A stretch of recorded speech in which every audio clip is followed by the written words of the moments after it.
Hello mga ka-busy mind. So ngayon, ang ibahagi ko na naman sa inyo ay yung conventional fire alarm smoke detector. So may nag-comment sa ating nakaraang video tungkol sa conventional. Paano na naman ang wiring connection ng conventional.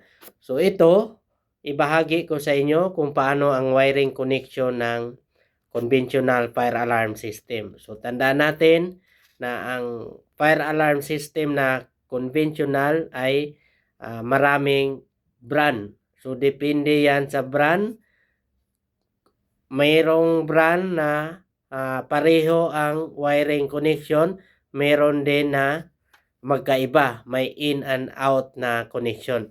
So ang mahalaga dyan ay alaman natin yung diagram. Bawat device or smoke detector, kapag bago yan, may kasama yan na diagram. So yan ang tandaan natin. So sa ganitong brand ng smoke detector, ito ay conventional at addressable. So dalawang klase ito, pero pareho lang yan. Malalaman mo lang na ito ay addressable dito sa likod. Makita natin na may dip switch. Yan, piklatin natin. So itong dip switch sa ilalim, yun ang palatandaan na addressable yung device kasi may dip switch na i-address natin para gagana ang device. Kapag walang address tayong inilagay dito, hindi gagana ang device na ito. Ito naman ay conventional. Yan. Kita natin sa likod, walang dip switch. Yan, conventional yan. Ito ay smoke detector, ito naman ay heat detector. Malalaman natin na heat detector, yan, yung sensor niya nasa gitna, makita natin.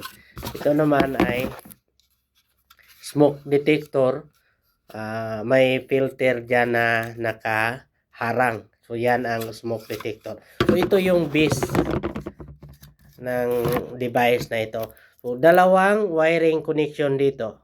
Pwedeng conventional, pwedeng addressable.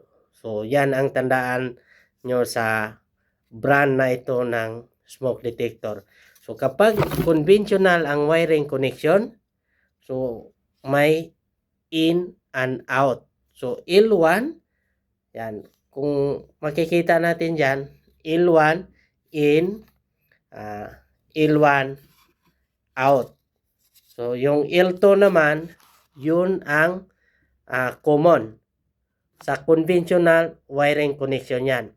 Kapag addressable naman ay nakaparallel lang yung wiring connection niya. So baliktad. So ang wiring connection dito, ang L1 ay negative, ang L2 ay positive. So common lang yung dalawa, naka-parallel ang connection niyan. So dapat yung dalawang itim na negative na cable doon sa L1. Yung dalawang red naman doon sa L2. Kasi in and out yan, kaya dalawang cable yan. Okay? Kung may idea din kayo sa mga fire alarm system, conventional, addressable, paki-share naman sa comment section. Okay? Bye-bye mga ka-busy mind.